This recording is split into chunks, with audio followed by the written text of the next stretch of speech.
We're allowed to feel them all, and it's all part of being human. If you push aside emotions, it's not like the emotions just go away. Where did the idea that sadness or anger or anything other than happiness become wrong? When we are experiencing, whether it's grief, anxiety, loneliness, sadness, anger, these are actually normal human emotions. It planted some seeds within me that I was broken and something was wrong with me. Being human is messy and it is difficult. It's really important for us to notice our thoughts, our emotions, and our stories and recognize that they are thoughts, emotions, and stories.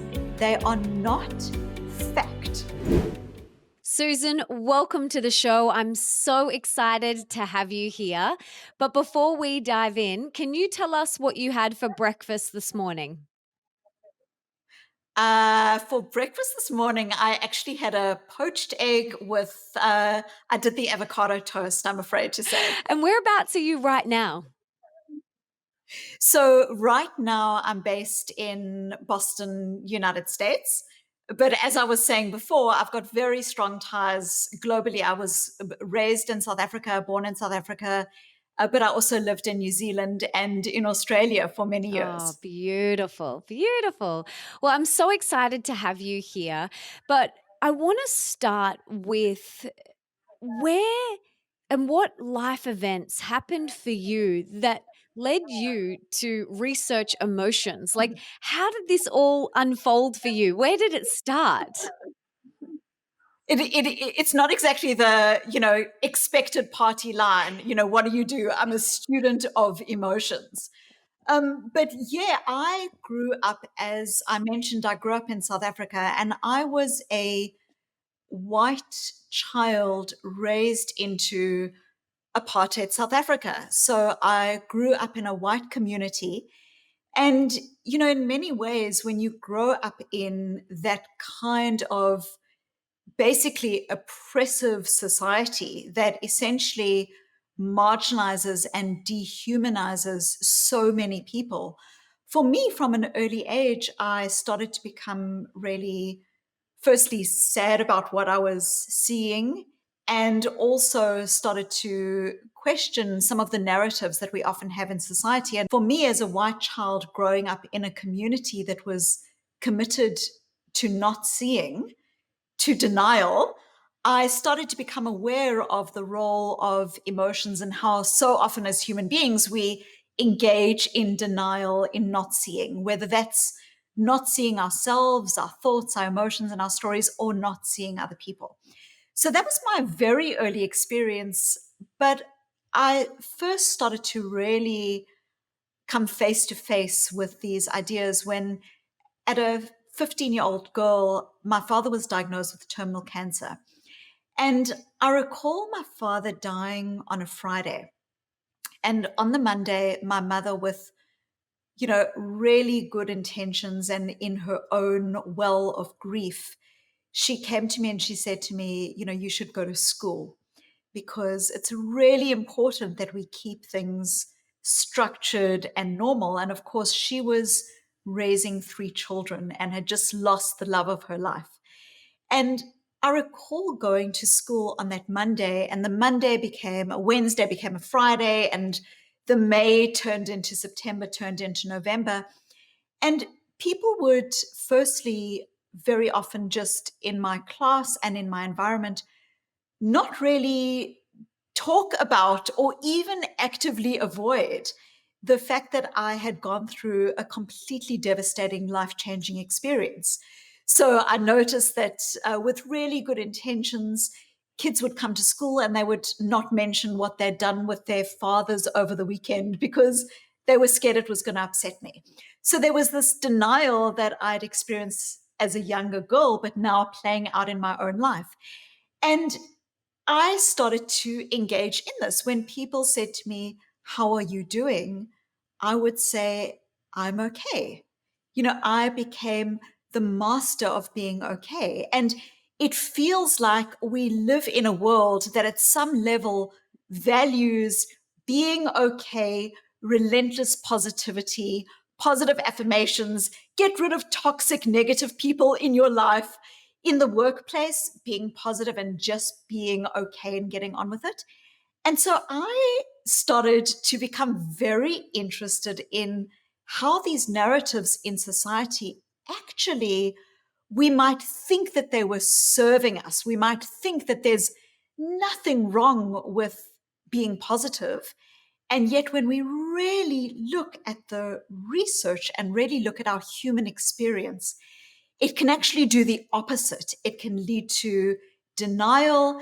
It can lead to a lack of integration, a lack of psychological health and well being. And so began my journey. That's a long answer to a very short question.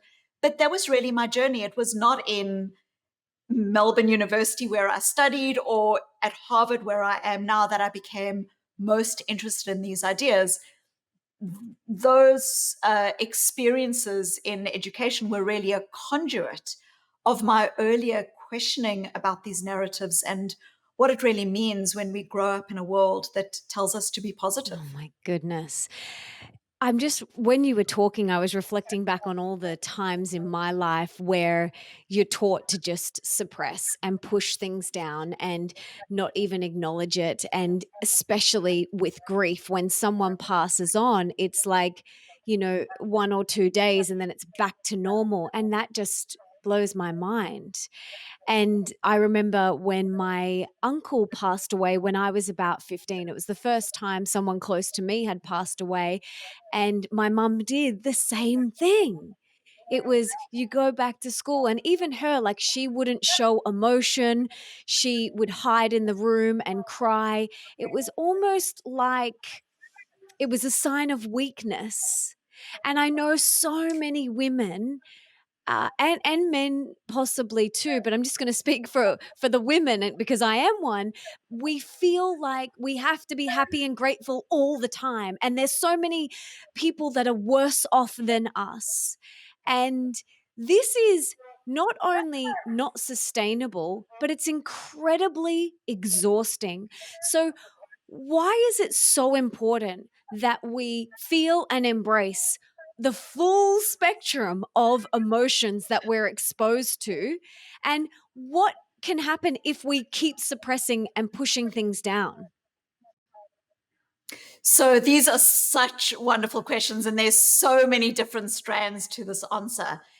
The first is that if we think about it at a most basic level, our emotions evolved to help us to adapt. So when we are experiencing, whether it's grief, anxiety, loneliness, sadness, anger, these are actually normal human emotions.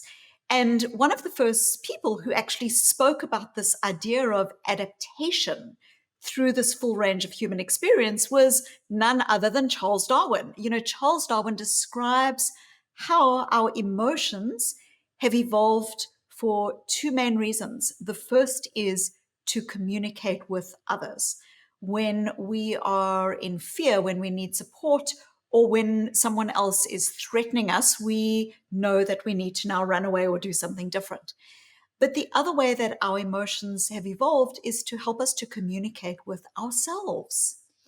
And what this can mean is if you are a parent who feels guilty, that you might be saying, gee, I value presence and connectedness with my child, and I don't have enough of it. Or if you're in a work situation where you feel like you are just bored, you know, you're super busy, but you're bored because you're not growing anymore, that boredom can actually help you to ready yourself to do something different. Now, when we grow up in a culture that tells us that these emotions are bad emotions, what does it lead to? It leads to not being able to adapt, or my terminology is this terminology around emotional agility. It leads to not being able to be agile. So I've come across countless situations where someone might say, you know, I'm bored in my job, but at least I've got a job. So many people would give anything to have my job. And so they just hunker down and get on with their job. And 5 years later, what have they done? They're still in the same job, and they've lost those 5 years that they could have used to tweak, shape, and understand. So, what actually happens when we suppress our difficult emotions is, and this is not even going to when we try to fake positivity, this is just when we suppress our difficult emotions, is that it actually stops us from being able to understand the signals that our emotions are sending to us about how we might be living in a way that is actually in dissonance with who we want to be, with our values. So that's on a more macro level. On a more day-to-day level, we know that when people push aside difficult emotions, when they say things like, I feel sad, but I shouldn't be sad. Uh, they start engaging in comparative suffering. I'm sad, but I'm not as sad as someone else. Therefore, I don't have a valid reason to be sad and I push it aside. What it actually does is there's this really interesting rebound effect that happens.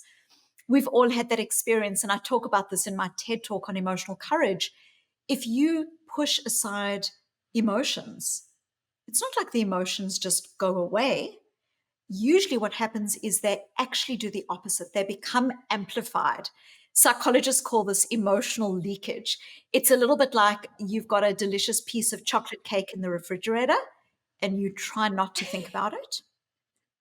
And it doesn't work. The more you try not to think about it, the more it takes outsize proportion in terms of the way you're focusing on it.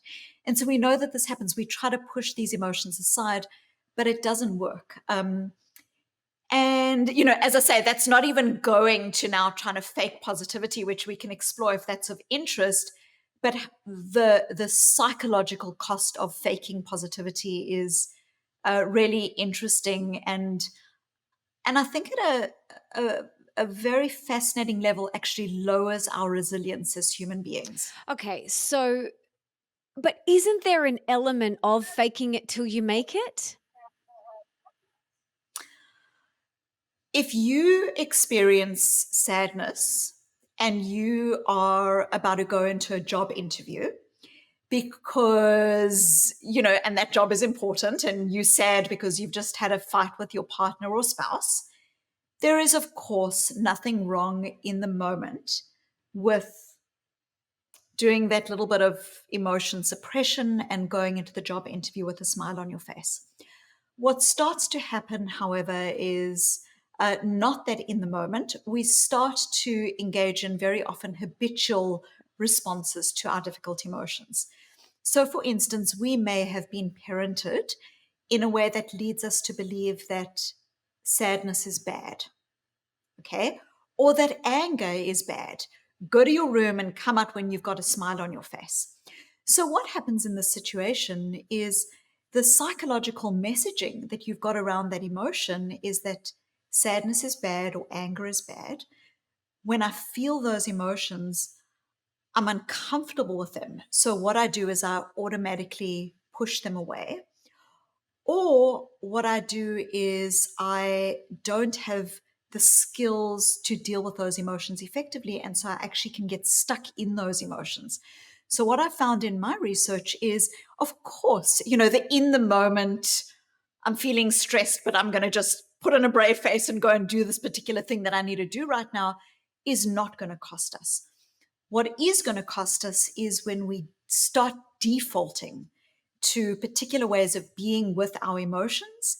Those defaults might be actually supported by narratives that we have in society about which emotions are supposedly good or bad. And this can actually lead to profound levels of disintegration. And what do I mean here? As human beings, we have a full range of emotions. We are capacious and beautiful and wise. And we are able as human beings to experience a full range of emotions, not just one emotion or another. When we start having these rules about which emotion is supposedly a good or a bad emotion, we completely narrow our capacity. We don't develop the skills to deal with those difficult emotions. And we start engaging in what I've found in my work and what others have found is, on the one hand, what we call bottling emotions. Bottling emotions is when you push these emotions aside, you say they're bad, they're invalid, I don't have the right to feel them. Or brooding on emotions is where you get so stuck in the emotion that you aren't able to see your child, your partner, your loved one, your colleague, because you're so consumed by the emotion.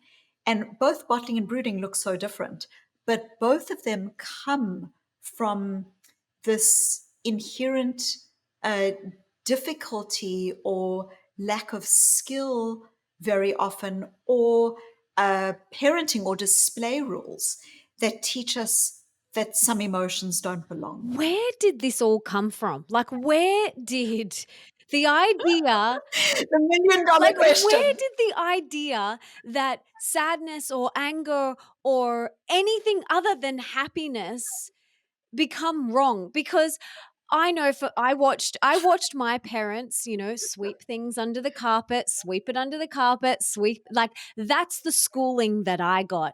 I also remember there was a boyfriend that I had in my 20s, and I remember him saying to me, "You're crazy. Something's wrong with you." If I would get upset or if I felt emotional, he was like, just about, even if I was on that time of the month or something like that, he would It was like the worst thing you could say, exactly, it's like, exactly. But he yeah. would make me feel broken if I had any other emotion other than happiness and gratitude. And this really did eat away at me. It planted some seeds within me that I was broken and something was wrong with me. And then I realized that, there are a full spectrum of emotions and we're allowed to feel them all. And it's all part of being human in this earth suit. And we're not here to suppress them. But where did this idea come from? So, okay, I don't know how much detail you want me to go into this, but um, definitely there are some schools of thought that really posit this idea that if you think about what are the skills that feel most learnable and tractable and that can be written into a book, that often those skills were the math, the science, the stuff that feels more tangible. And if you look historically at who got what education, we know that women were encouraged to sit home and sew and knit, and men were encouraged to engage in learning. And the kind of learning that was affirmed were these practical school book type pursuits.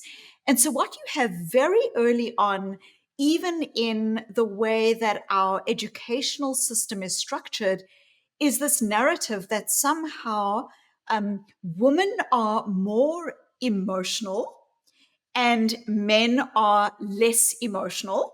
And that, by the way, is actually, not true. Men feel the full range of emotional experience, as do women. But there was definitely a gender bias that you start seeing very early on in education. We've also found in studies that when people talk to their girl children, that they tend to be much more focused on, how did you feel today? How did you feel? How did you feel when that person did that? What's going on with your feelings? There's much more of this focus on emotionality and feelings. We tend to talk to our boy children with more of a focus on task. What is it that you did today? What did you achieve? And so we in our society, in the way we converse with our children, perpetuate some of these narratives. But then there's also, and I know this is going like way more into depth than probably you wanted, but there's also this really interesting thing that happens in psychology. In psychology, if you think about Freud is psychoanalysis. It's the stuff that's, can't be measured. And there's a backlash then that happens against all these things that can't be measured. So in psychology, you start seeing this trend that happens in, depending on country, in the 60s and the early 70s of behaviorism. And behaviorism is basically, if you can measure it, it exists. What can you measure? You can measure how many times a dog barks in response to being fed a particular treat. You can measure output, things like goals and performance, and checklists. Emotions? Emotions fall into that category of it's more difficult to measure them, therefore they don't exist. They're unimportant. And so even in psychology, I did my PhD in Australia, and I found that it was really difficult to find a supervisor who was willing to supervise me in the study of emotions because it was seen as being warm and fluffy and irrelevant. And yet we know that it doesn't matter what goal you've got, whether that goal is a health goal or another goal in your business or in your work life, we can set whatever goal we want. It's the emotions, it's the thoughts, the stories, how we experience ourselves, whether we feel stressed, whether we understand our needs. It's this internal world that actually drives everything. And that really, when I think about emotions, when I think about emotional agility, that is my life's work. It's about how our thoughts, our emotions, and our stories actually underpin all of us, how we come to our careers, our relationships, how we love, how we live, how we parent, and how we lead. Looking at social media, it's very easy Yes. to think that people are happy all the time and put them on a pedestal, and that they don't experience any other emotion whatsoever.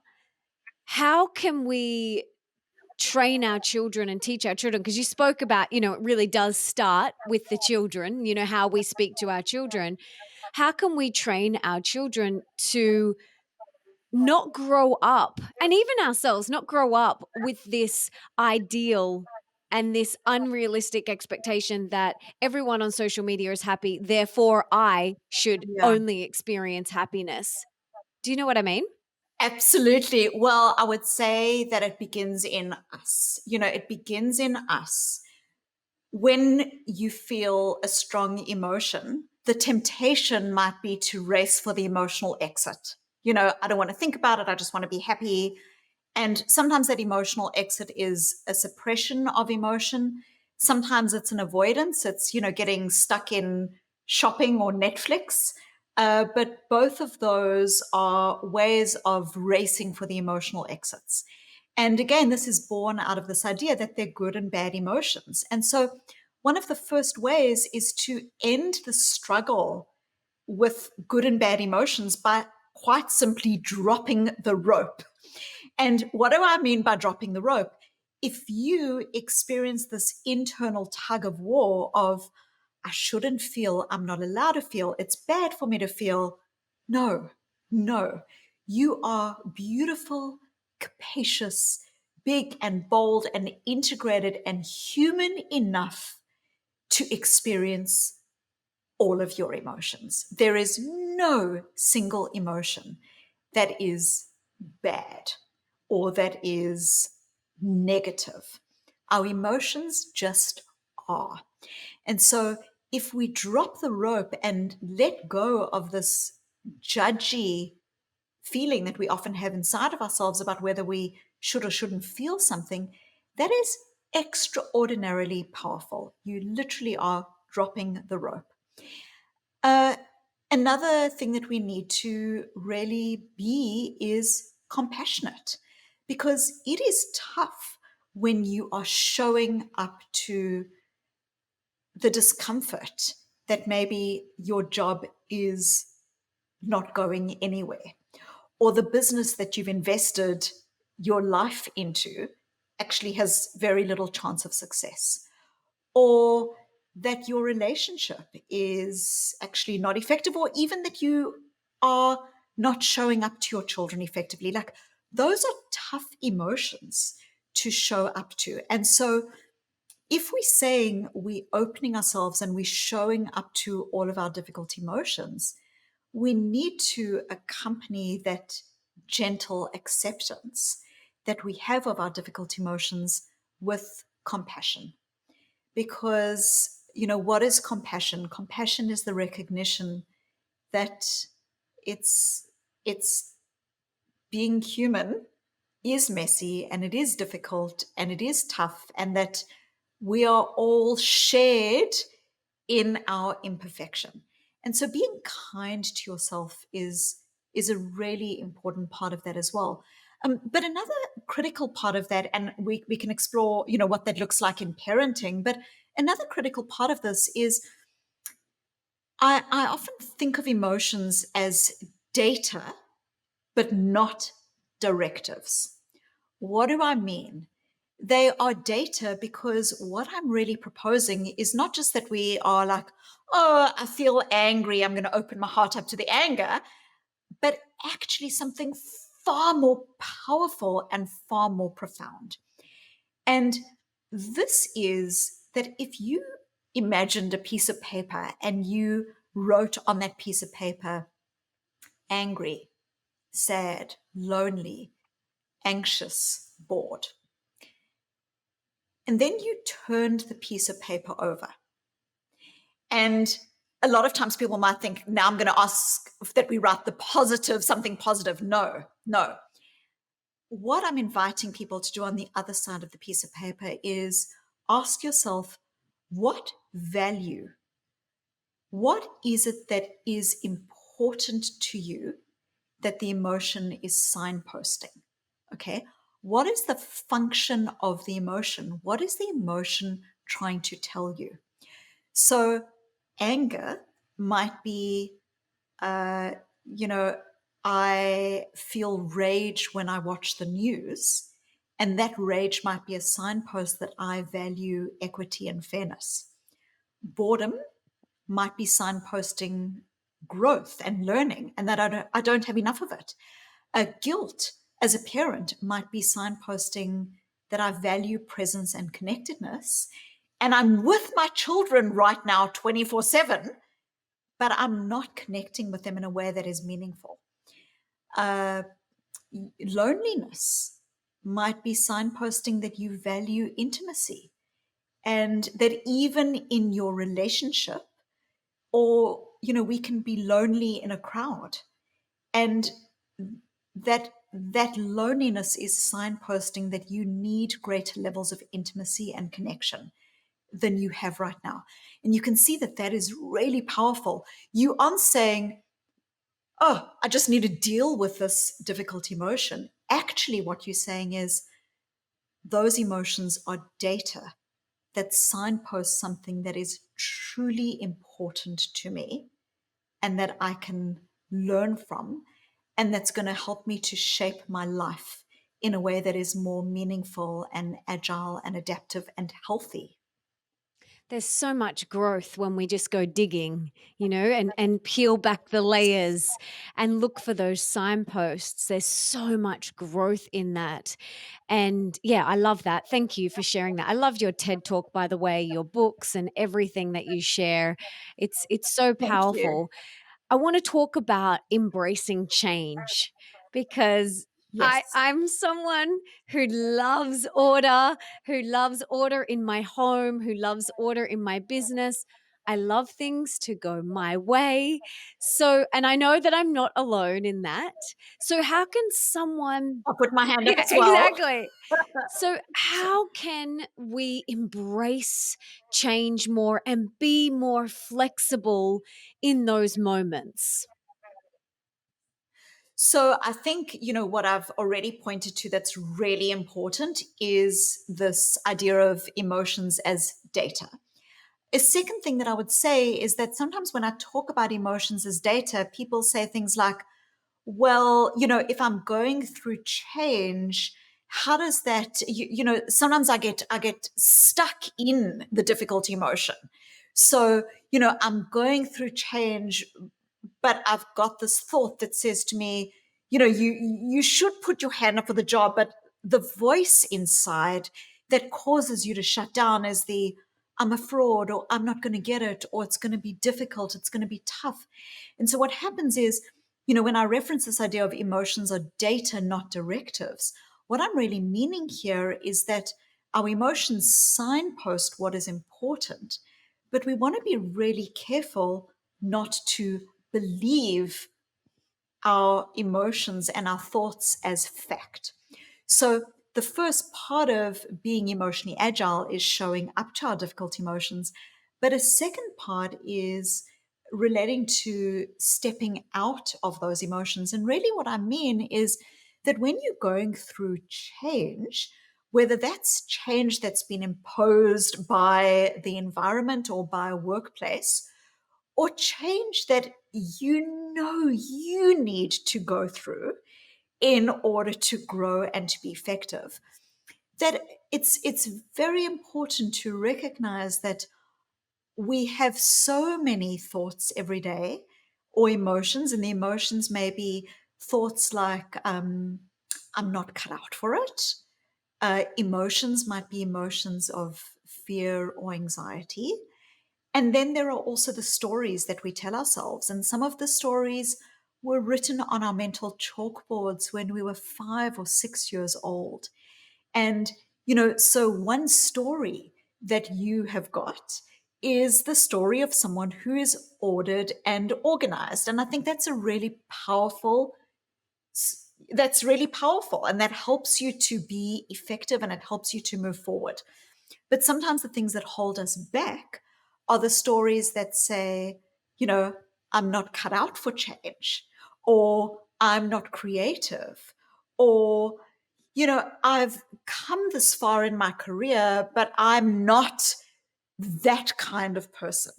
And so it's really important for us to notice our thoughts, our emotions, and our stories, and recognize that they are thoughts, emotions, and stories. They are not fact. When we treat them as fact, we allow them to own us and own whether or not we move forward, rather than us owning them. And so, part of emotional agility, and if it's helpful, I can share some strategies that are helpful with this. But part of emotional agility is uh, being able to step out of this idea that thoughts, emotions, and stories are fact, because they are not. They are ways that we make sense of the world, but they are not fact. And we are going to be more effective if we are able to step out of them effectively, so we can step into things that are of value to us. The value to you might be I love order, but my focus on order is actually stopping me from experimenting or taking risk. And so, if you can show up to that effectively, and you can recognize that there's values that actually almost supersede that need for order and that are more powerful in your life, that's when you really move forward. The value might be the value of learning. That it's not to say your order isn't important, but learning is more important. And holding on to that can be really powerful. Oh, I love that. I love it. So, can you take us through some practical strategies? Like, if someone is in the moment and they realize that there is a story that they're telling themselves, like, how can we practically move through that? Because often it's when we're in the middle of it, we feel like we're floundering, and it might not be Yes. till we're on the other side. With hindsight, we go, "Oh, okay, that's why I did that." But when we're in the middle of it, how can we move through it with as much grace as possible? So, one of the first things that I will say is that often, when we think about emotions, people will say things like, oh, the emotion caught me off guard. I realized that I shut down, or I realized that I left the room when the conversation was difficult and it caught me off guard. But often, what we can do when we open ourselves up, both compassionately and curiously, is you start to notice, patterns. So you start to notice the pattern, for instance, that you've got the opportunity for learning and growth, uh, but not to overly extend the example, but that your to-do list and your checklist and your need for order is something that you're focusing on every day, and that's actually now moving you to your checklist, and it feels really safe. um, but it's not moving you out into the world, into things that are values connected for you. So the first thing that I would say is, if we can adopt a greater level of compassion and curiosity with ourselves, we can actually start noticing patterns, ways of being on autopilot that we maybe had been unaware of previously, or maybe we hadn't noticed with a great level of acuity before.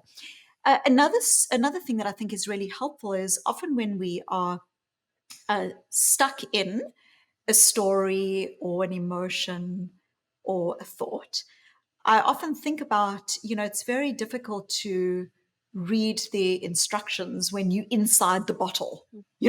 When you inside the bottle and you feeling fearful or you stressed, um, it's often very difficult to then be effective in that circumstance.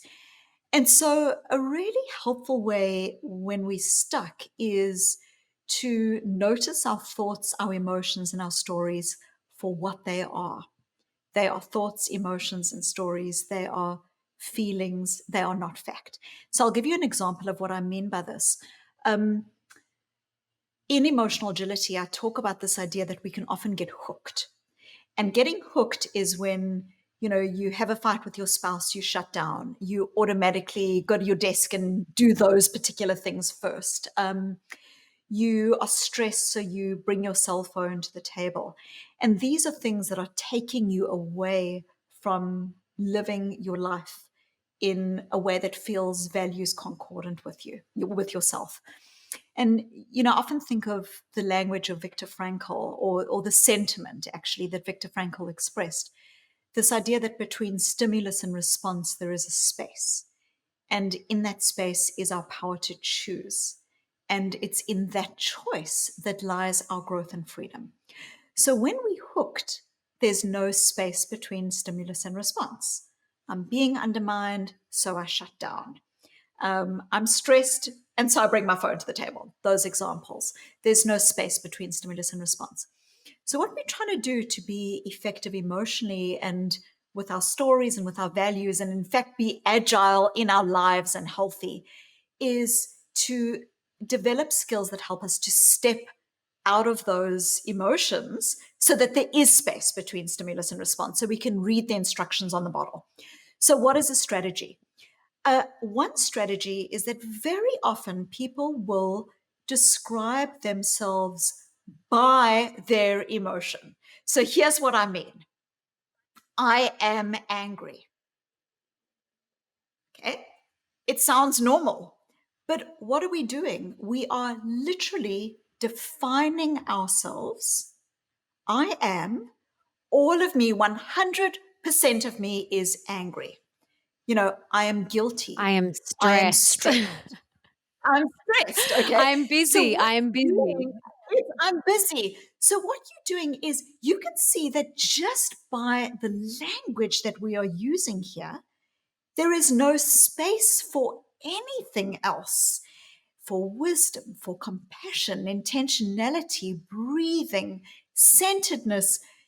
We are more than that one emotion. We're much more than that one experience that we're having. So, one very simple strategy, and it sounds like a linguistic hack, but it is, but it's extraordinarily powerful, is I am sad. I'm noticing that I'm feeling sad. I'm noticing that I'm feeling angry. I'm noticing that this is my, you know, I'm not cut out for this story. I'm noticing that this is my I'm not good enough thought. What you're doing here is you simply just noticing, you're not pushing them aside, you're noticing your thoughts, your emotions, and your stories for what they are: thoughts, emotions, stories, feelings, not fact. When you do this, you're starting to own them rather than them owning you. So that's one strategy. I've got many others if that would be helpful, but let me know if that feels like it Oh, resonates. I love this so much because I used to say, I am sad, I am busy, I am stressed. Then I worked with a therapist and he taught me to change the language to there's a little part of me that is sad, but I like this even more because it is, I'm noticing there's sadness or I'm noticing there's anger or I'm noticing there's loneliness. I like that so much more than even there's a little part of me that is sad, or because that still makes it feel like it's part of me, it's in me, where the noticing is the observer, Yes. and it feels Yes. more empowering and like I can do something about it, as opposed to, oh, it's in me, it's part of me. It feels harder for me to Yes. work through. Yes. You know what I mean? So it's interesting because what you're doing in the circumstance is you're starting to take an observer view. You're starting to take a meta view. And perspective taking is one of the most powerful ways we can be in the world. When we empathize with others, what are we doing? We are taking a different perspective. We're moving out of our own pain into someone else's. When we perspective take, it gives us the breathing room to do things differently. And so I am noticing, you can see what you're starting to do. You're not denying, but you are almost like helicoptering above your experience. And it's so fascinating. When I trained as a psychologist, and when I've worked in organizations and with individuals, it's really interesting when people are feeling stuck. You can sometimes say to the person, what do you think you should be doing in this situation? And the person says, I've got no idea. That's why I'm paying you. Like that's why I'm speaking to you. I've got no idea. And that the situation could be a tough job situation or a relation. It could be any situation. Okay. So the person says, I've got no idea. I'm completely stuck. I've got nothing. I've got no solutions. I've got no suggestions. You then say to the person, let's just for a moment invite someone in an imaginary way into this conversation. Let's invite into the conversation someone who you know is wise, who loves you, who has your best interests at heart, and who, really exudes a sense of both wisdom and caring. What do you think that person would suggest you do in the situation? And it's absolutely fascinating because it's the same person, it's the same situation. But now, because they are perspective taking, they're inviting a different view into the conversation. They're like, oh, they would tell me to do this. They would tell me to have a difficult conversation. They would tell me to, 100 suggestions. But what have you done? You've just engaged in perspective taking, and we can do that for ourselves. I love that. That is such great advice. And I know so many people listening will be taking nuggets from this and implementing it into their life. I truly hope.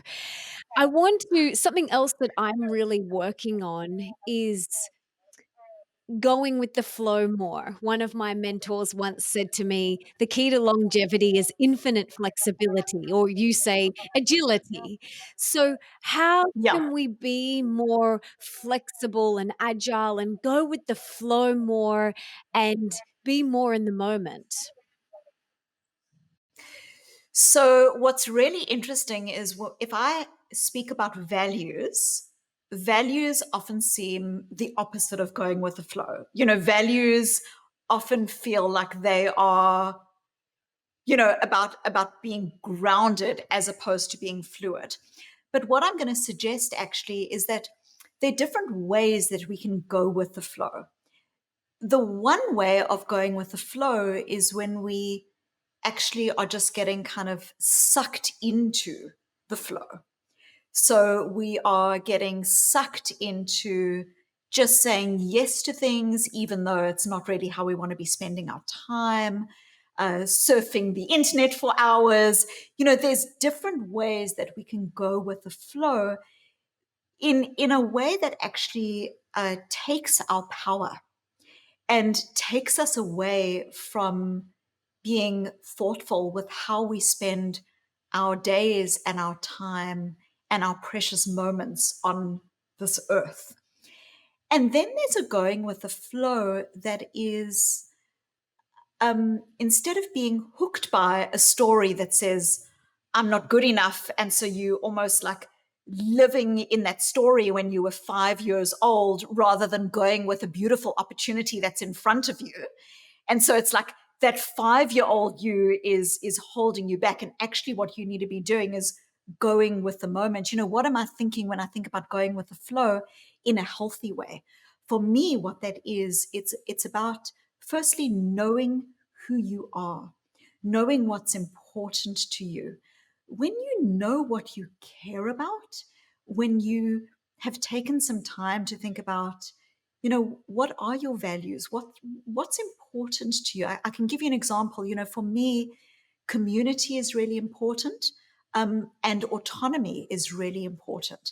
So, what does that mean? It means when I'm in a situation where I'm invited to be on a project where I don't have autonomy and choice, that those are projects that I know, based on my values, are not well suited to me.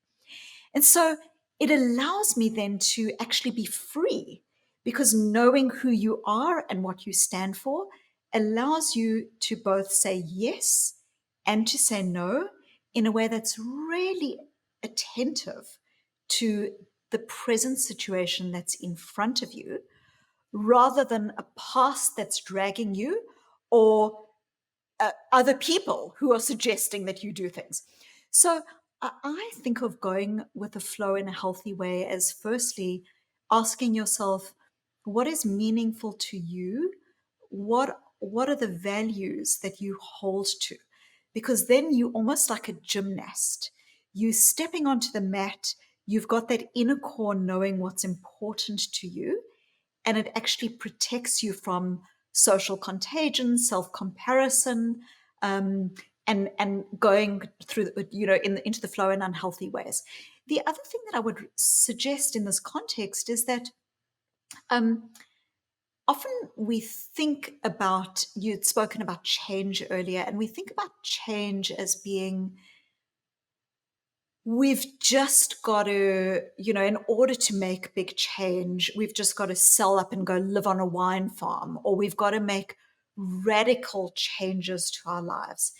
And I think that that is actually, in a general sense, not true or not helpful for us as humans. When you look at the research, yes, there may be people who can just give up everything and throw in the security of a paycheck in order to do something different. But actually, when we look at powerful and lasting change for us as human beings, we know that that change is actually very often made in the tiny tweaks. It's the small changes. If you think about a sailboat, and you steer that sailboat 2 degrees, 2 degrees, 2 degrees, you land up in a very different area of the bay or a very different part of the ocean. So a 2 degree change, actually, what I call a tiny tweak, is very powerful. And so I think that part of going with the flow is not simply about saying, oh, I'm open for anything. It's actually about saying, who do I want to be in the situation? What is important? And what are small tweaks that I can make here that help me to go with the flow in a way that's effective? What are small opportunities that I can say yes to? What are ways that I can connect with people that I might not have connected with before? I think those are ways that we can go with the flow, but in a way that is meaningful and values I connected. love that. It's often those little things, those little shifts that we make, that really have such a big impact. And in my second book, it's called Open Wide: A Radically Real Guide to Deep Love, Rocking Relationships, and Soulful Sex. And chapter 4 in that book is all about understanding your core values. Because in the context of the book, I talk about when you know your core values, you can then call in a life partner who is aligned on those same values. And in the context of what we were just talking about, when you know your core values, you're able to stay on your path. You know, you're able to stay in your lane and not be looking left and right and seeing what everyone else is doing, and you can go with the flow more because you know what is important to you, what is of value to you. So I love that you brought that Yes, up. yes. It's almost like knowing your values liberates you to go with the right flow, or to not extend the metaphor too much, but it's like, the river that is the river that's most connected with who you want to be, rather than going with the flow in a way that you constantly comparing, and you wake up in 20 years time and you go, oh my goodness, I'm living this life and I'm driving this car and I'm in this house, but it's not what I want. It's not what I choose. Exactly, exactly. This has been so amazing so far. I would love to hear now if you had one book that you could put in the school curriculum of every high school around the world, besides your books, let's pretend they're already in there. What is one book you would choose? Oh my goodness. Now, well, I mean, there are a gazillion books that I would choose, but I think that I probably would choose. And of course, this is probably not, it would depend on the age level, but I think Viktor Frankl's Man's Search for So Meaning. good. Viktor Frankl survived the Nazi death camps, and he I think his messaging is so powerful, which is this idea that there is such power in us as individuals, and it's not a power that comes through denial, or what I call the tyranny of positivity, this idea that we've just got to be positive. It's actually a power that comes through compassion, through curiosity, through knowing who we are, and through courage. And those, I think, are core components that I talk about in emotional agility, and that Viktor Frankl in Man's Search for Meaning uh, really just embodies. It is such a good book. And we'll link to it as well as your book in the show notes. It is essential reading. Both of your books, both of those books are essential reading. So make sure you go and check them out. I would love to hear now, how do you show up as the best version of yourself each day? Do you have a morning routine? Do you meditate? What are your rituals, your little things that you do throughout the day to really help you show up as the best you and stay in alignment with your core values? Well, one of the things, is this tiny tweaks piece. When I think about me and my relationships, it's not, of course, to say I never get angry, or I never get, of course I do. We all do. What I am mindful of is how we can often get habitually into spaces that don't reflect who we want to be. So I'll give you an example, which is, what do I value? I value my relationship with my husband. And I noticed that I went through a stage where he would come home from work, he would say hello to me, and I would be doing what I'm doing. I'm busy and I'm on my phone, and so for me, like, a really tiny tweak was simply this idea that every time when my husband came home from work, or when I came home from work, that I was going to put down whatever I was doing and was going to engage in seeing him. There's this beautiful word in South Africa where I grew up, there's this beautiful word, sawubona. And sawubona, you hear it every day on the streets. And sawubona literally translated means I see you. And by seeing you, I bring you into being. Mm. And there is such power for another person, a child, a colleague, to feel seen. They might know they're loved, but to feel seen is something different. And so for me, I think it's these kinds of things. The first is, what are some small changes that I'm always looking for that I can make that allow me to be more values concordant? Because I value my relationship. And if I value my relationship, what does this tiny tweak mean? It means that I'm going to put my cell phone down. I'm not going to bring it to the table at dinner. These are tiny tweaks. Another thing that I remind myself of is a concept that I've been thinking of a lot lately, which is the idea of bothness. And what do I mean by bothness? Uh, I did a podcast series with Ted called Checking In. And in this, I described this idea that, you can simultaneously be fearful of a change, upset with a spouse, um, worried about something, and you can choose to act in a way that is different to what your emotions are telling you. Okay. So my emotion might be saying to me, I'm being undermined in the meeting and I should just shut down. But if I value contribution and if I value being a contributor, I might be feeling undermined, noticing that as I'm noticing that I'm feeling undermined, and still choose to contribute. This idea of bothness, I think, is powerful, and it's something that I am looking for and trying to be. I love that. I love that. I'm going to try that as well. So thank you for sharing that little tip. I'm definitely going to try that. I have 3 rapid fire questions for you now. Are you ready?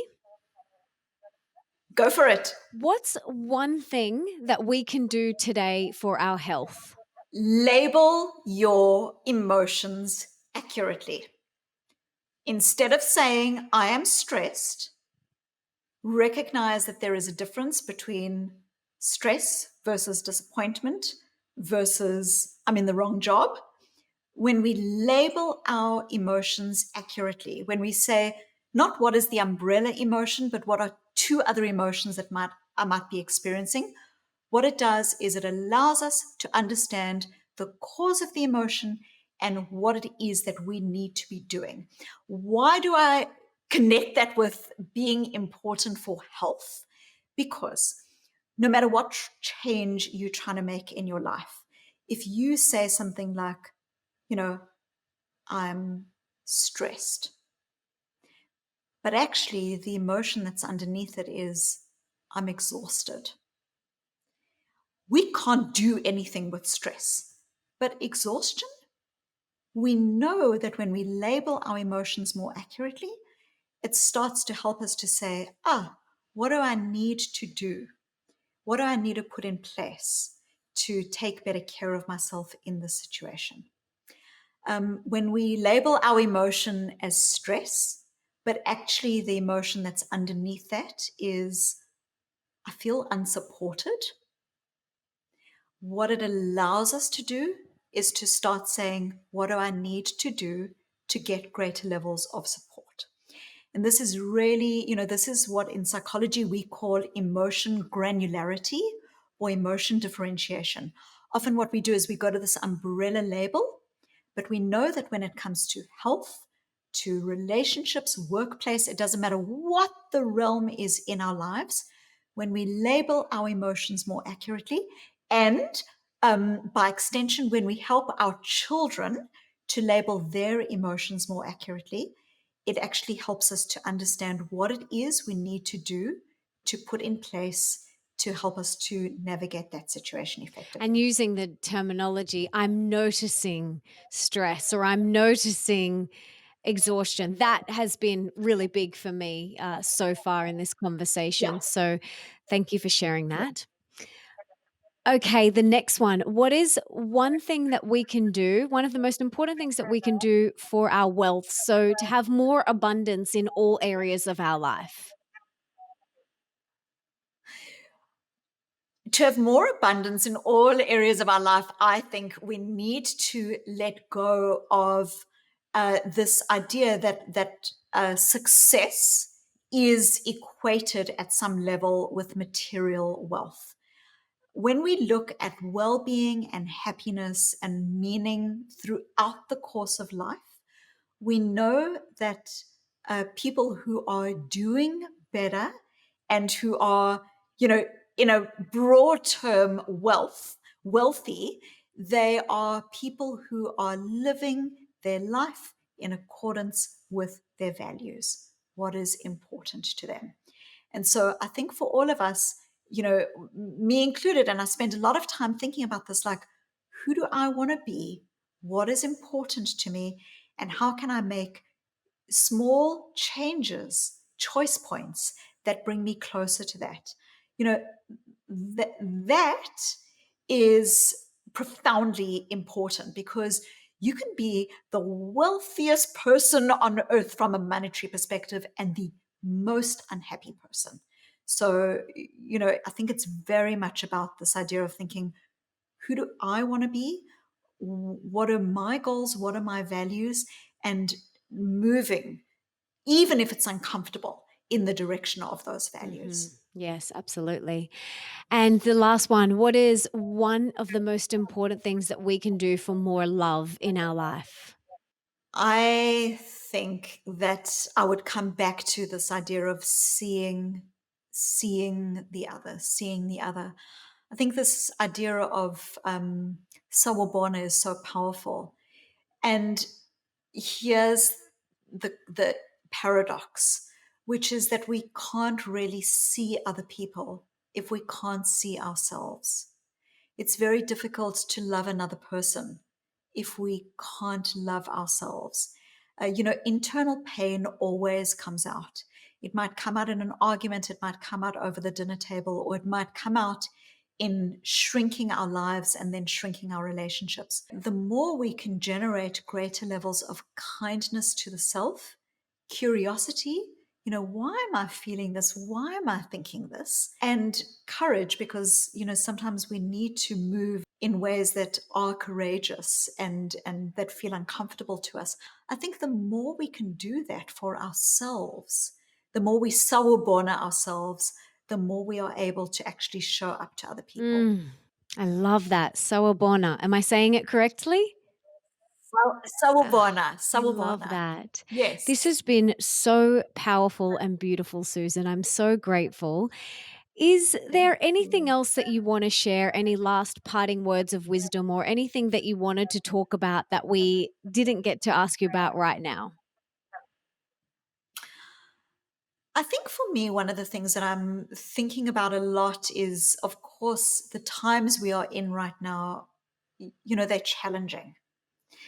And it can be very easy in challenging times to, feel like we just have no power and basically for the narrative of the times to color everything. And so I think, if I was going to leave people with maybe a question, it would be this, and maybe if we've got a little bit of time, I'll talk about how I get to this, which is many years before my father died. So my father died when I was 15, and when I was 5 years old, before any of us knew that my father was going to die at that early age, I remember I became very aware of the idea of death.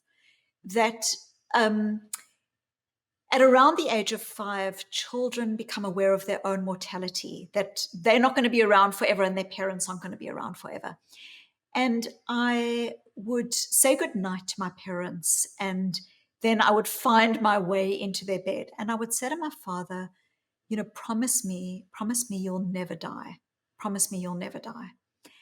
And my father could have done a fake positive to me. He could have said to me, "Oh, don't worry, I'm okay, I'm healthy." He was, "I'm going to be around." But he didn't. What he said to me is, Susie, it's normal to be scared. We all die. It's normal to be scared. And what I understood in the way that he was comforting me through those nights is he was saying to me, courage is not the absence of fear. And I think, especially in the challenging times that we're in, courage is not the absence of fear or sadness or loneliness. Courage is not the absence of fear. Courage is fear walking. Courage is about saying, these are the emotions that I'm experiencing. I'm going to notice them with compassion and with curiosity. And I am still going to move in the direction of what is meaningful in my life. And so the parting question that I would ask is this. If we think about courage as fear walking, it's this. Even in the midst of this challenge, in the midst of the complexity and the chaos, who do I choose to be? Who do I choose to be? And I think if we can start asking ourselves that simple but really important question, we start elevating the parts of ourselves that are wise and the parts of ourselves that are agile and values connected. And I think that can be very meaningful to us in the context that we are all in right now. Beautiful. Thank you for that share. That was beautiful. This has been so powerful. I have loved hearing your words of wisdom. I will link to everything in the show notes. You have helped so many people with your TED Talk, which has had around 7 million downloads, which I loved, by the way. We'll link to that in the show notes as well. Your Thank books, you. everything that you do, you serve so many people, you help so many people. So I want to know what I and the listeners can do to serve you. How can we give back to you today?